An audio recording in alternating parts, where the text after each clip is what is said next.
A principios de la década de 1990, Selena Quintanilla, la reina indiscutible de la música tejana, brillaba como una estrella inalcanzable. Una voz de ángel, un carisma magnético y una energía desbordante prometían llevarla más allá de cualquier frontera para convertirse en una superestrella global. Pero el 31 de marzo de 1995 ese sueño se hizo añicos en un acto de violencia que conmocionó al mundo. Selena cayó abatida por un disparo de Yolanda Saldívar, quien había sido presidenta de su club de fans. El hecho ocurrió en un motel de Corpus Christi, Texas. Todos los esfuerzos por salvarla resultaron inútiles. A los 23 años, Selena falleció a causa de un shock hipovolémico, dejando un vacío irreparable. La causa Saldívar había sido descubierta malversando miles de dólares y en el encuentro final para poner fin a la relación laboral, disparó. Casi 3 décadas después, ese dolor se reaviva ante la posibilidad de que Saldívar reciba el indulto el próximo mes de marzo. Como sal en la herida, ha anunciado el proyecto documental Selena y Yolanda, el secreto entre ellas, desatando una tormenta mediática. Muchos creen que no es más que un intento de justificar lo injustificable, ya que el historial de engaños de Saldívar pone en duda cualquier verdad que pueda contar. Sin embargo, persiste una oscura curiosidad después de 29 años.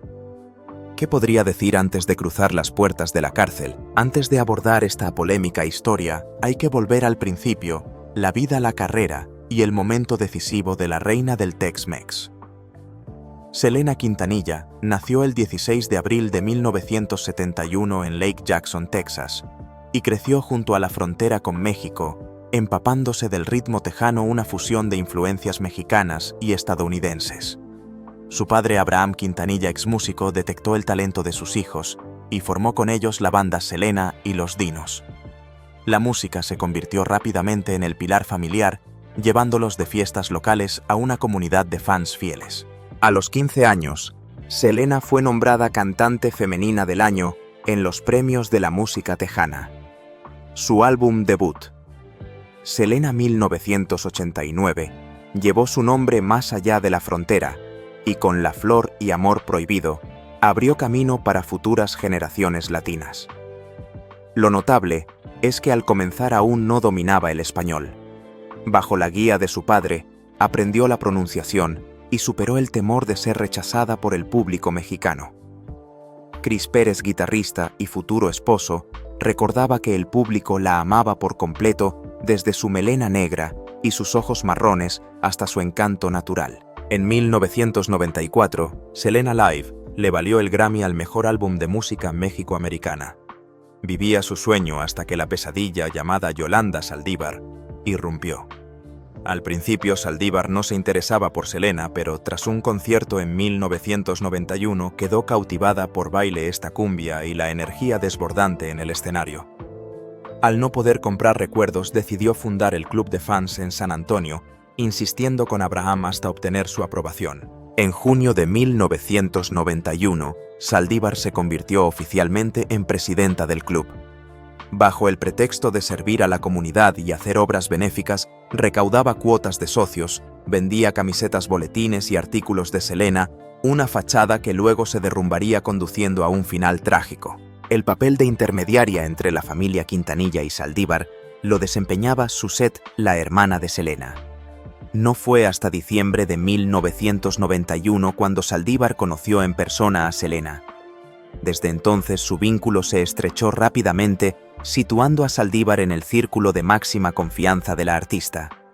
Nadie imaginaba que esa cercanía acabaría convirtiéndose en el arma que pondría fin a una leyenda. En pleno auge de su carrera, Selena veía en Saldívar no solo a una empleada dedicada, sino a una amiga íntima. La familia confiaba plenamente en ella. Para 1994, el club de fans superaba los 8.000 miembros, prueba de esa dedicación. La periodista María Celeste Arrarás llegó a describir a Saldívar como la asistente más eficaz de Selena. Para impresionar, Saldívar abandonó su trabajo como enfermera a pesar de la reducción salarial para entregarse por completo al club.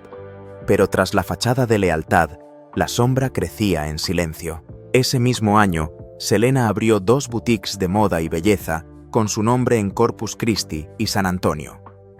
Abraham le confió a Saldívar la gestión y en enero de 1994 ella asumió toda la operación. En septiembre se convirtió en representante de Selena en San Antonio y se mudó a Corpus Christi. Tenía un control financiero considerable, firmaba cheques, accedía a cuentas bancarias y usaba una tarjeta American Express para gastos de trabajo que poco a poco se convirtió en una herramienta para lujos personales, alquiler de coches de alta gama, comidas en restaurantes y compra de teléfonos. Las quejas de empleados no tardaron en aparecer cuando Selena estaba presente.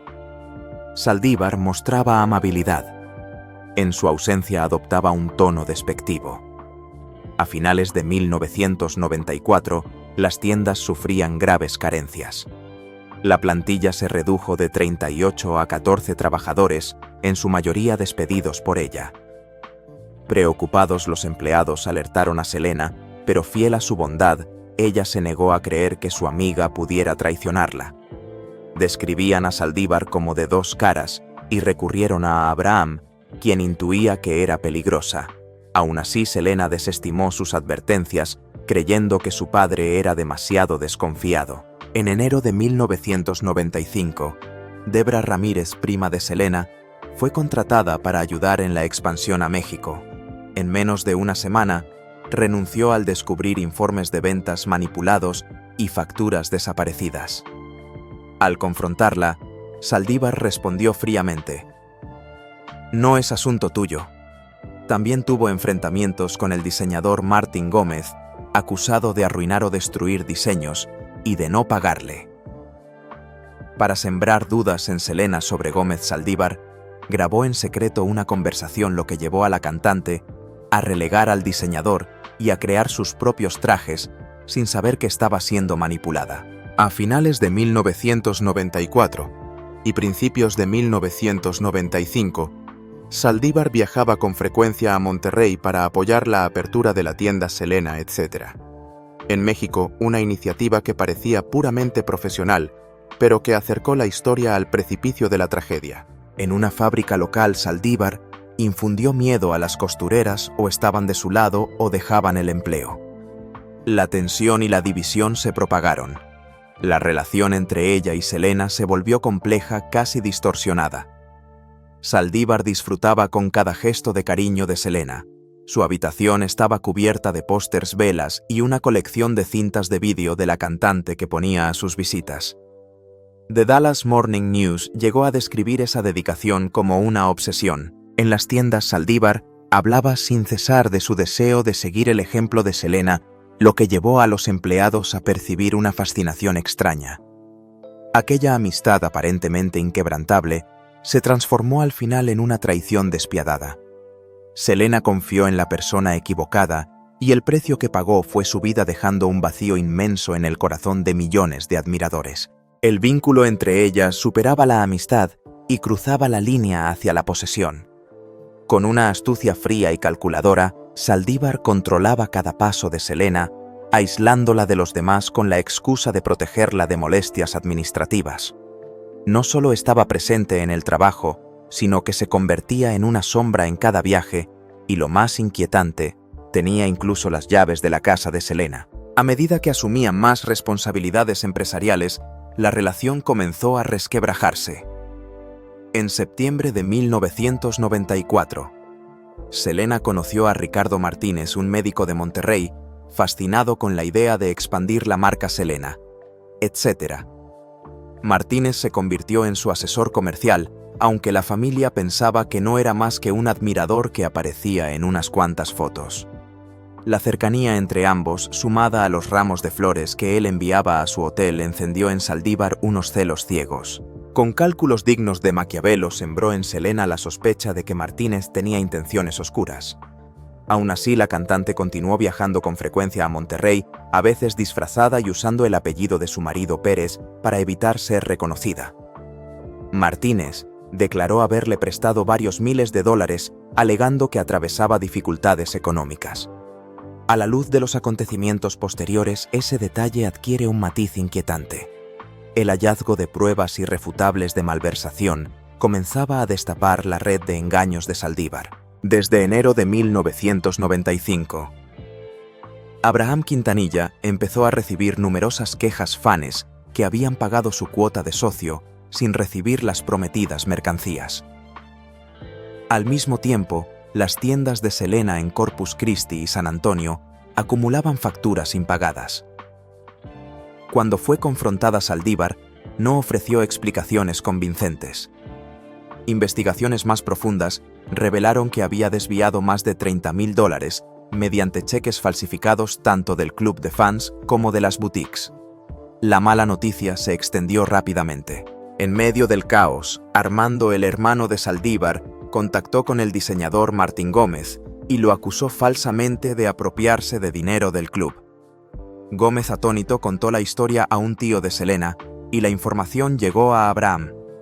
Aunque luego dijo arrepentirse, Armando se negó a explicar sus motivos y su entrevista con Primer Impacto fue tan confusa que oscureció aún más el caso.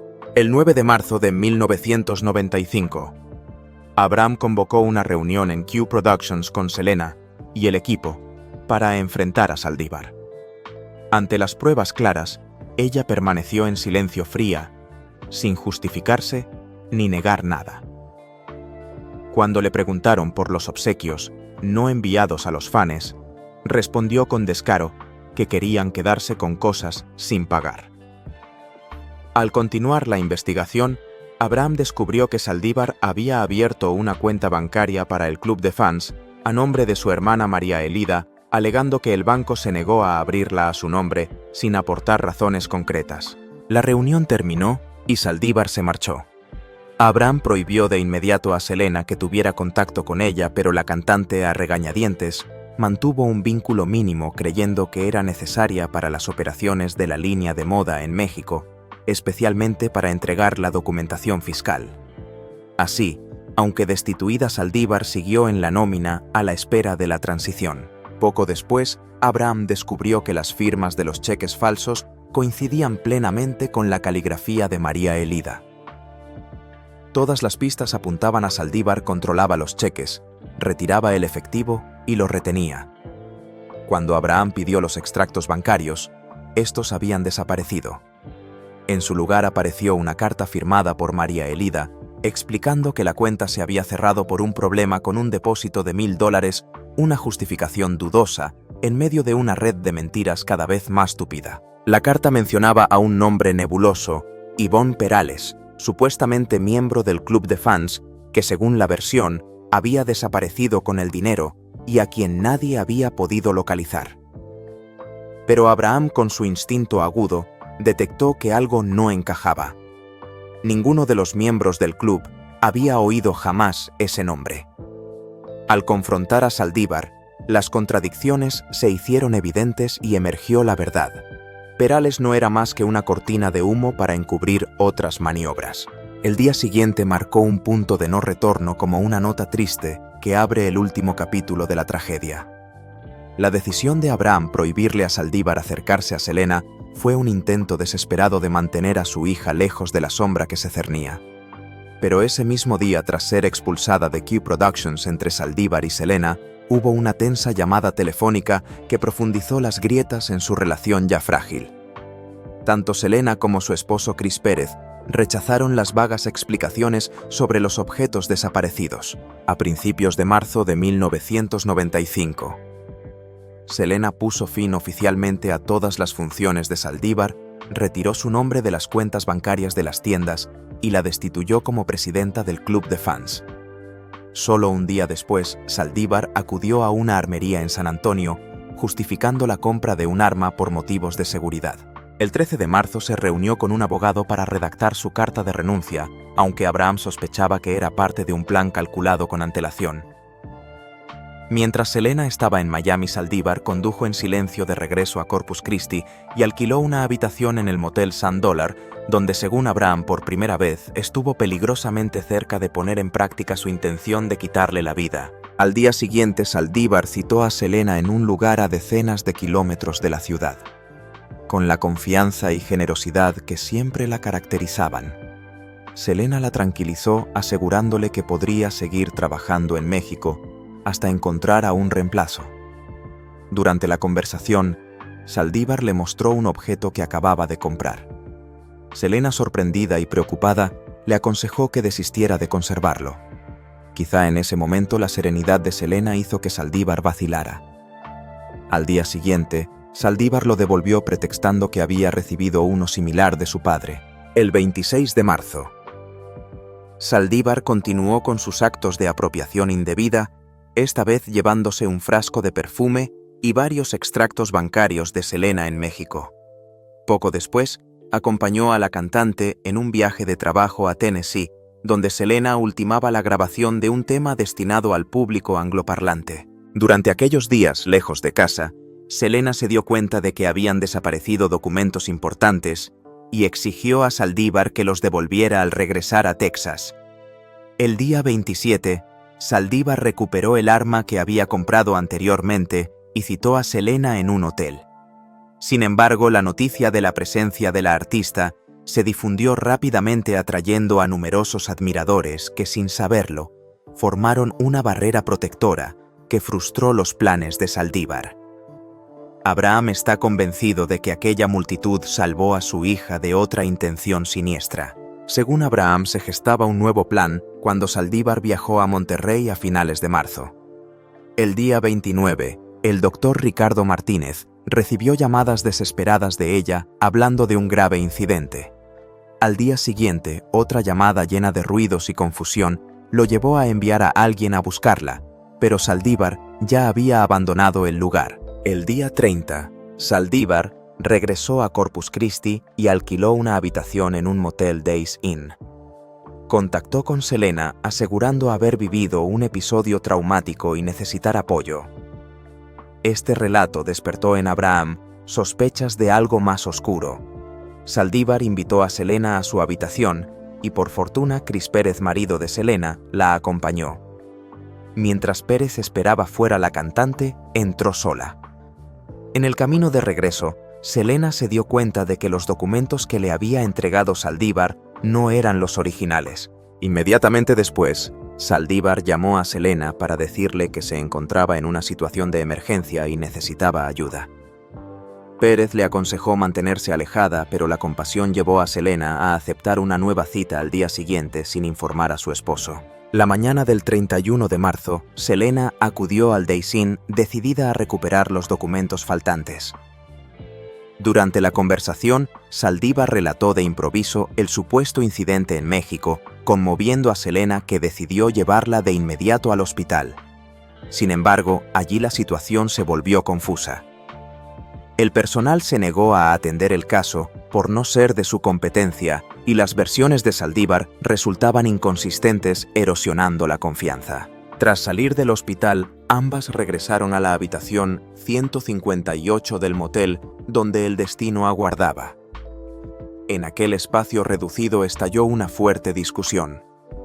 Cerca de allí, el técnico de mantenimiento Trinidad Espinosa oyó un sonido seco y extraño y vio una figura conocida salir corriendo de la habitación con el rostro desencajado y la mirada de pánico. Detrás, otra mujer caminaba rápido con un pequeño objeto oscuro apretado entre las manos. Selena trató de dirigirse a la recepción, pero cada paso parecía más pesado. Ante la mirada atónita de quienes estaban presentes, sus fuerzas se agotaban, y con la última determinación pronunció el nombre de la persona responsable: Rubén de León. Gerente de ventas, recordaría después ese instante, cuando la mirada de Selena parecía buscar una salida de la oscuridad que la envolvía. Aunque los médicos hicieron todo lo posible, el destino se impuso con crueldad. A pocas semanas de cumplir 24 años, la luz radiante de una estrella se apagó, dejando un vacío imposible de llenar en el corazón de sus seguidores. Tras la muerte de Selena, que sumió en el dolor a toda una comunidad, Yolanda Saldívar, acorralada por sus propios actos, optó por atrincherarse en una tensa confrontación con la policía que duró 9 horas. Durante ese tiempo, realizó llamadas a su familia entremezclando súplicas de perdón con lamentos quebrados, como si buscara una absolución que nunca llegaría.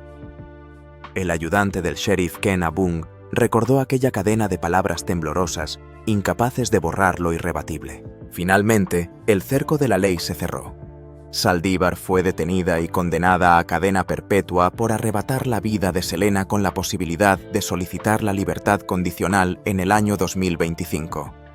Pero incluso frente a la sentencia, insistió en que se trató de un accidente, fruto de un afecto desmedido, una justificación que heló a millones de admiradores como un eco perdido en un abismo. La muerte de Selena provocó una conmoción inmediata. En los medios, el prolongado enfrentamiento entre Saldívar y la policía copó los titulares. Afuera, los seguidores se congregaban en silencio junto al motel, abrazando su pérdida como una herida abierta. El funeral, pensado inicialmente como un acto privado, se transformó en un homenaje público en el centro de convenciones Bayfront Plaza. Miles de personas llegaron desde distintos lugares portando coronas, miradas enrojecidas y la incredulidad aún viva. Un admirador depositó silenciosamente 5.000 rosas, un gesto tan tierno como doloroso. Todos estaban en shock, recordó María Aguirre, recepcionista de la emisora radio tejana Cacuca. Durante aquellos días, recibió incontables llamadas de voces temblorosas que repetían una sola pregunta. ¿Es cierto? María comparó ese momento con el día en que el mundo supo de la muerte de John Lennon. Selena era la reina indiscutible de la música tejana, y en el corazón de su público siempre lo será. El asesinato de 1995 quedó grabado como un hito imborrable en la historia de la música latina. Selena, pionera que abrió el camino para que los artistas hispanohablantes alcanzaran el mercado internacional, dejó un legado vibrante e intacto a pesar del tiempo y la tragedia. Su música sigue sonando, cruzando fronteras y generaciones, tocando corazones que nunca la conocieron en persona. Su último álbum, Dreaming of You, lanzado tras su muerte, alcanzó rápidamente el número 1 en la lista Billboard 200, prueba del impacto excepcional que tuvo y sigue teniendo. Selena nació para convertirse en un icono, dijo en una ocasión el productor Keith Thomas. Estaba convencido de que si ella hubiera vivido, habría alcanzado la cima como superestrella global. Y en efecto, su huella en la cultura popular sigue presente hasta hoy. Selena también abrió camino para otros artistas latinos como Jennifer López, quien interpretó su papel en la exitosa película biográfica de 1997. López ha compartido que encarnar a Selena la cambió para siempre, ayudándola a comprender más profundamente la vida, la familia y la cultura de la reina del tejano.